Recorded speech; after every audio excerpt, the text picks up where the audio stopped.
Okay, good morning everyone, and welcome to my, can't call it daily vlog. Now one of my friends made a good point, that I can't call it a vlog if I'm not capturing many parts of my day. So I will carry on doing my weekly vlog, and these videos that I do every day, I'll either do them in the morning or the afternoon. I think the morning will be best, so I'm going to call them my morning ramblings. So that's that sorted. So last night the wife and I went to watch A War for the Planet of the Apes. That was probably the most amazing film I've seen all year. Yeah, unfortunately, it was on a whole new level to Spider-Man. Although I enjoyed watching Spider-Man and it was good, there were a few niggly things that I didn't like, but I can oversee those as being a mixture of Sony and Marvel trying to compromise with each other. I didn't like the dick joke, Penis Parker, in that, and that really annoyed me because Disney should know better. I don't know. I understand why they had to do it. They needed to show him bullying Peter at some point, but he didn't really seem like a bully, and everyone in Peter's class seemed to be all brain boxes. So yeah, I think it's probably he's at a school for gifted youngsters. Anyway, back to Planet of the Apes. Boy, that movie I think was probably as good as, or if not better than, all the originals put together. And I love the originals. I used to stay up all night to watch them when they came on TV, and that was when I was a kid, so you'd get the random Planet of the Apes movie, whether it be the original, Beneath, Escape. I think ahead, keep left. I will keep left. Yeah, sometimes more often than not, it was Escape from the Planet of the Apes that was the most televised on the BBC. So the actual movie started off with like a recap, some like blurb that was talking about first this happened, and then the word rise was highlighted, and then obviously Dawn happened, and then Dawn was highlighted, and then War. It was actually done pretty well. Even my wife commented on the opening sequence, saying that was really good. Yeah, so we find Caesar at the continuing from the end of Dawn of the Planet of the Apes. Some time has gone past, and yeah, it was just a thriller minute. Like, there was fighting at the start, there's like, you know, like a standoff and ambushes and like people firing guns, and the apes firing arrows, and yeah, it was really good. Unfortunately, Caesar, I'm not going to actually spoil it for you, but all I can say is Woody Harrelson did an amazing job. After 800 yards, keep left. Sorry about this. I'm just on my way down to London for a meeting, and it's telling me to go into the other lane. Why are you telling me to go into the other lane? Whoa. There we go. Keep left. Alright, so I'm keeping left. Hopefully I'll get to where I'm... Oh, sugar. No, maybe not. Okay, so Woody Harrelson was amazing in this. The CGI for Caesar and the rest of the apes was amazing. Storyline was brilliant. The music, did I mention the music? The music was extraordinary. It's probably the first time in a long time that it's not generic music, and it started all the way from the 21st century logo. They didn't do the classic drum beat kind of fanfare kind of thing, so yeah, it was really good. I think the movie as a whole was done exquisitely well. Yeah, definitely. What I also liked about it was the fact that because it was such a serious movie, they put a comedy element into it, which was this ape. I can't remember his name now, but it kind of looks like Dobby or Nobby from Harry Potter, and he kind of reminds me of Jar Jar Binks, which is probably not a good thing to remind you of, but it was executed really well. He was a very likable character. He had a lot of funny moments. They weren't forced, and yeah, everybody in the cinema was laughing their heads off.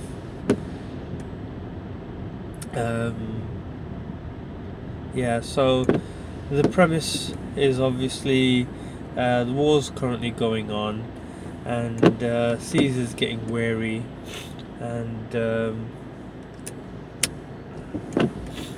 Woody Harrelson's Colonel character is going really twisted.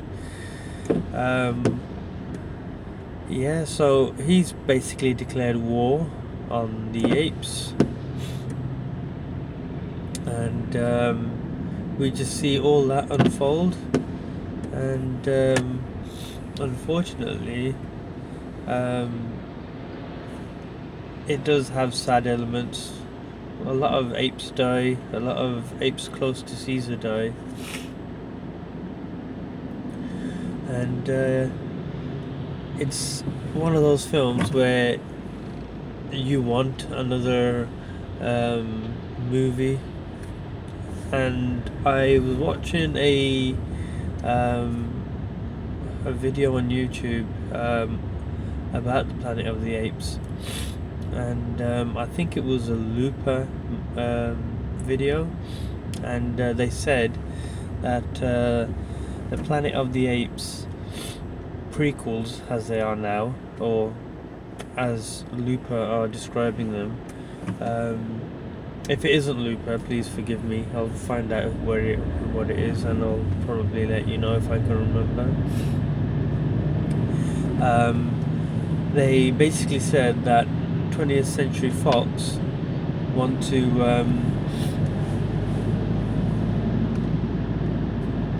20th Century Fox want to actually marry up the original series of movies to these new ones. So that actually makes perfect sense, because they haven't trodden on old ground. The first one of the prequels was called Rise of the Planet of the Apes, the other one was called Dawn, and this is War.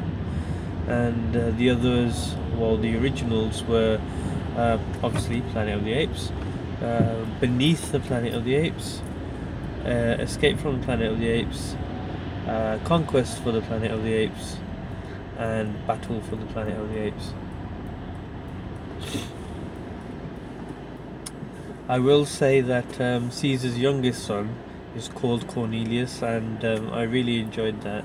But there was another point where they meet a young girl, and for some reason they named her Nova. Now, I haven't read any of the books or the book that the Planet of the Apes is based off, so I don't know how accurate it is, but it just seemed a bit forced. Forced into having a human that's close to the apes be called Nova. The simian flu, oh god, the simian flu is really crazy. So it makes your nose bleed, makes you like incoherent, and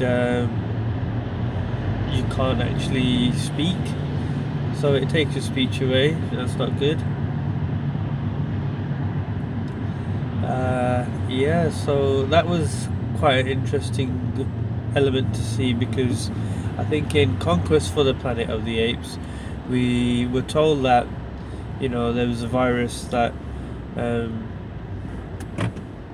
actually like killed all the pets, like the cats and dogs, and the humans wanted to keep chimps and all that kind of weird stuff. Anyway, yeah. Okay, so I reckon I'm going to be stuck in this traffic for a long time.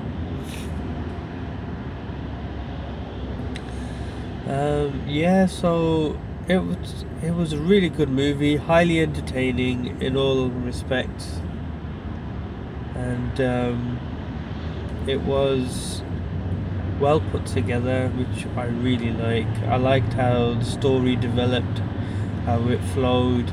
I didn't think there was a dull moment at all. There weren't any moments that were dragging quite a bit. Everything was just, they took the time to tell the story, which is probably what I'd like to take away from it, and they told it in a way that's that doesn't waste time. It allows the character to be developed, because obviously not all the apes can talk.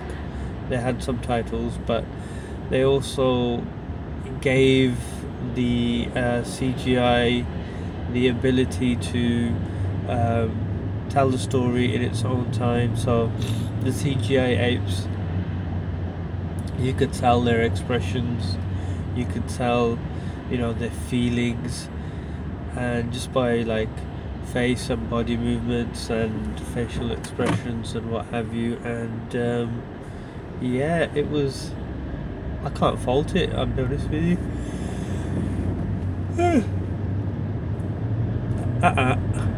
Excuse me.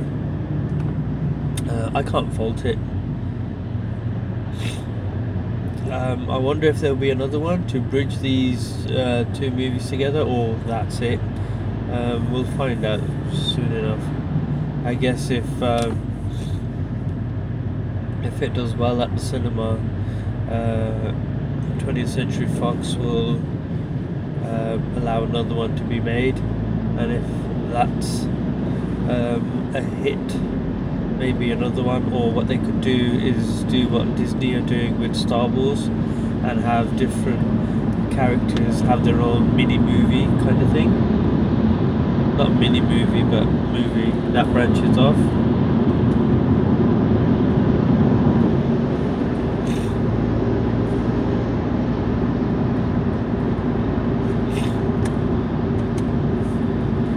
Right, so that was my topic of the day. I want you to go see the movie. It was brilliant. I want you to go and watch all the originals and these and this series of movies, so Rise and Dawn, as well as War, and I want you to get a full picture of it. Tell me what you think in the comments, and hopefully we can discuss it further. But I am on a mission. I am off to London and there's roadworks and traffic all over the place, and it's the height of summer and it's raining like mad.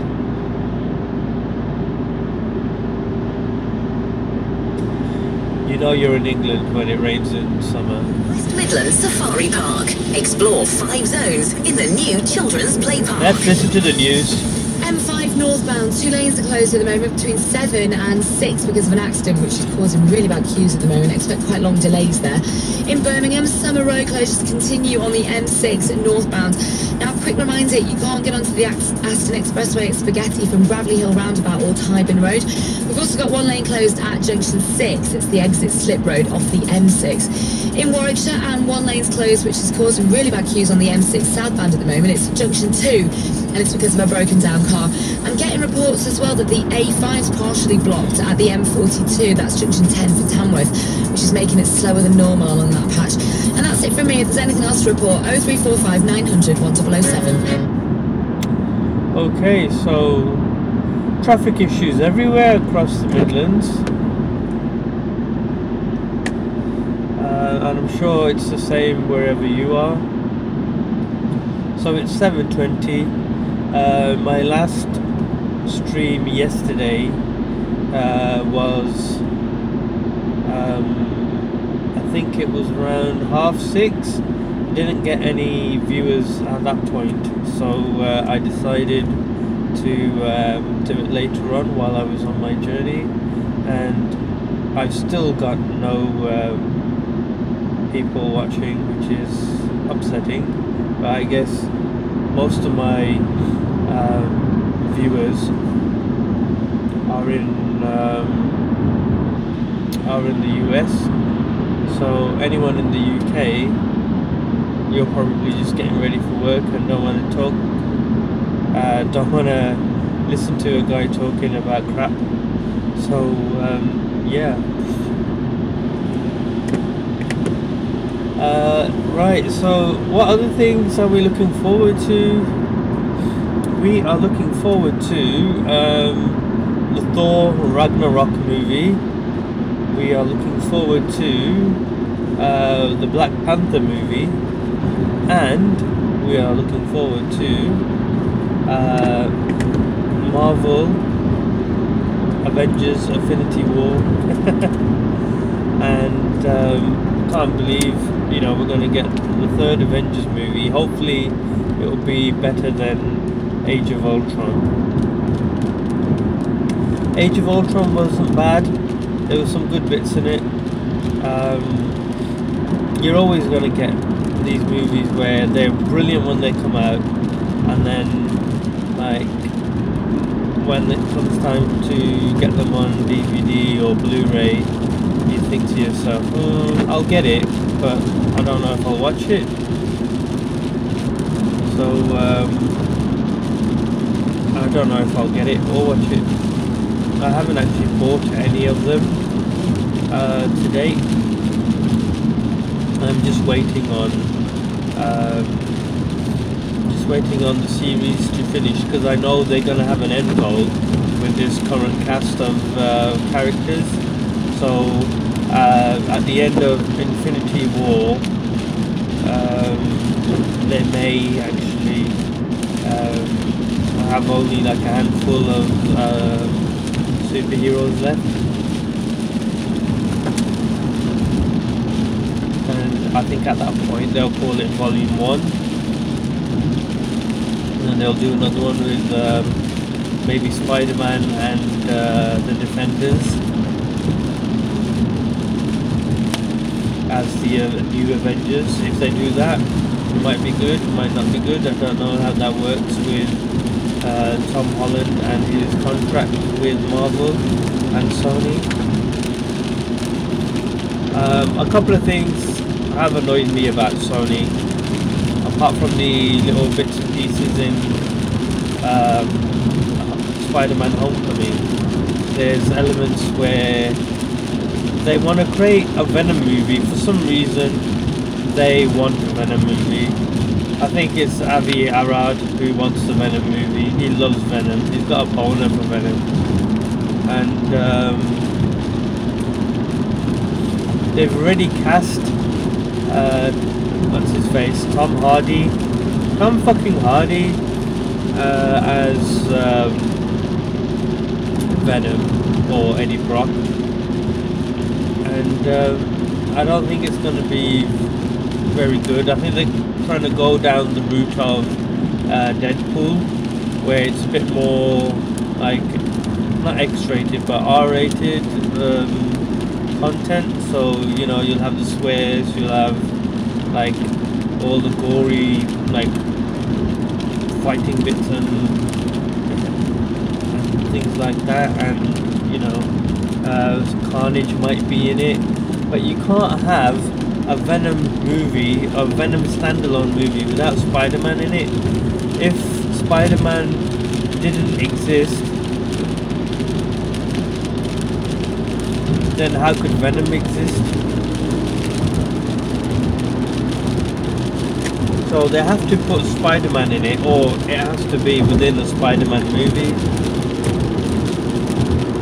Now, they've already done Venom recently, as you know, in Spider-Man 3 from the Sam Raimi trilogy. And he was just, like, put in and at the last minute, it seems like. And there were just too many.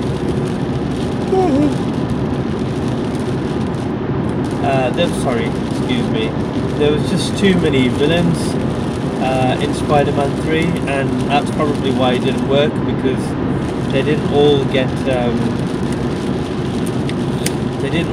screen time that they needed.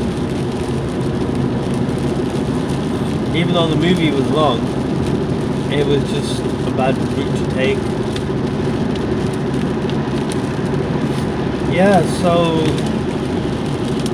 what we're going to do now is have a Venom movie with Carnage in it, but have no explanation of how the symbiote got into Eddie Brock. Well, we might get that, but where did it come from? You know, it came from a spaceship, it came from a meteorite, who knows?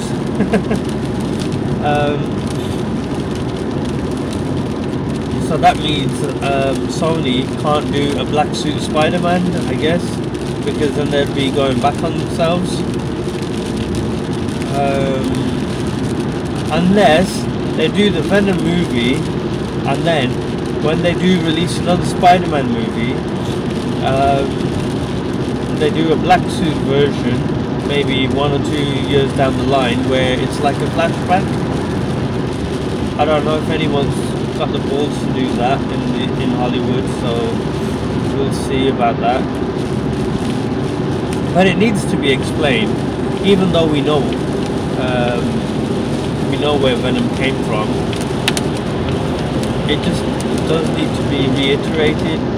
And you know, Spider-Man's one of his greatest enemies, Venom, who basically knows him inside out. He's gonna have Spider-Man in the film. That's just crazy. And I think they need to fire Amy Pascal. She's done a shit job at Sony Pictures, or Columbia, whatever you want to call it. It's just really, really bad. She messed up Ghostbusters, as you know, and she's going to mess around with Spider-Man now, and it's annoying. Even Kevin Feige's like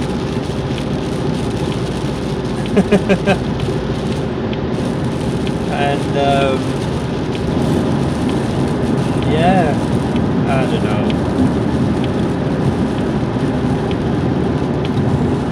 There aren't that many other movies that I'm actually looking forward to be honest with you.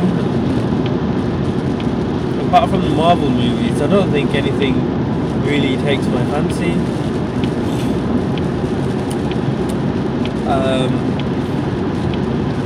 I haven't watched the Transformers movie yet. I think I will try and watch it at some point. Maybe if somebody's got it on DVD. I just want to see what the content is inside the movie. I know it's going to be crap. I just want to see how crap.